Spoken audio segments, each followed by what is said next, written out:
নমস্কার বন্ধুরা, welcome back to my channel. আশা করি আপনারা ভালো আছেন, তো ভালো থাকবেন।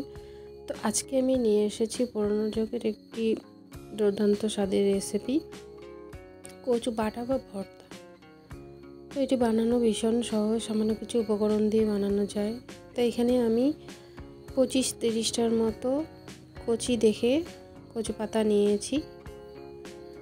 এরপরে এটাকে আমি কুচি কুচি করে কেটে নেব। কেটে নিয়ে আমি ধুয়ে নিয়েছি পরিষ্কার করে। তো এরপরে আমি কড়াই বসাবো। তো কড়াই বসায় ফার্স্ট টাইম আমি 1 টেবিল চামচের মতো তেল দিলাম। তেল দিয়ে এরপরে খুন্তির সাহায্যে একটু আমি নেড়ে নেব। এরপরে আমি কচু শাকগুলোকে ঢেলে দেব। এক এক করে আমি কচু শাকগুলোকে দিলাম। দেওয়ার পর একটু আমি নেড়ে নেব। মিডিয়াম টু লো ফ্লেমে রেখে আমি কচুগুলোকে এপাট ওপাট করে উল্টে নেব। যতক্ষণ না পর্যন্ত মুছে যায় ততক্ষণ আমি একটু খুন্তির সাহায্যে এভাবে অনবরতভাবে নেড়ে নেব। তো প্রায় আমার হয়ে এসেছে, কচু পাতাগুলো মজে এসেছে। এরপরে আমি এটাকে নামিয়ে নেব।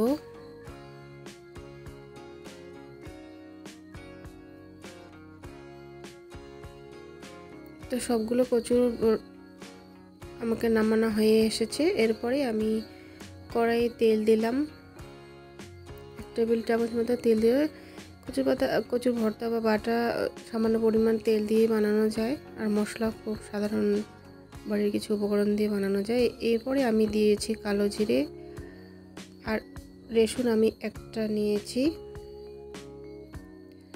ধুয়ে পরিষ্কার করে থেতো করে নিয়েছি। এরপরে ঝালের জন্য আমি দিয়েছি 3টা কাঁচা লঙ্কা আর একটা আমি বড় সাইজের পেঁয়াজ কুচি করে কেটে নিয়েছি। এরপরে আমি একটু এটাকে নেড়ে নেব। তো পেঁয়াজগুলো আমার লাল লাল ভাজা হয়ে এসেছে। এরপরে আমি ভেজে রাখার কচুটি দিব। দেওয়ার পরে আমি মিডিয়াম টু লো ফ্লেমে রেখে এটাকে নেড়ে নেব। এরপরে আমি দেব পরিমাণ মতো লবণ আর দেব সামান্য পরিমাণ হলুদ দিয়ে আমি এটাকে নেড়ে নেব। আপনারা বাড়িতে এভাবে বানাই খাবেন, ভীষণ ভালো লাগে খেতে। এক থালা ভাত এক নিমিষেই শেষ হয়ে যায়।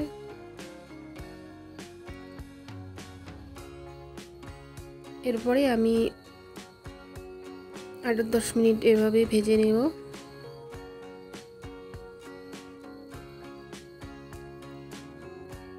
এরপরে আমি একটু শুকনো হয়েছে বলে একটু হালকা আমি জল দিলাম।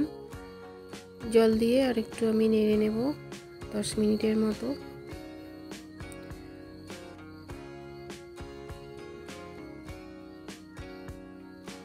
এভাবে আস্তে করে নেড়ে নেড়ে কচু ভর্তাটাকে বানাইতে লাগে। তো আমার প্রায় বানা হয়ে এসেছে।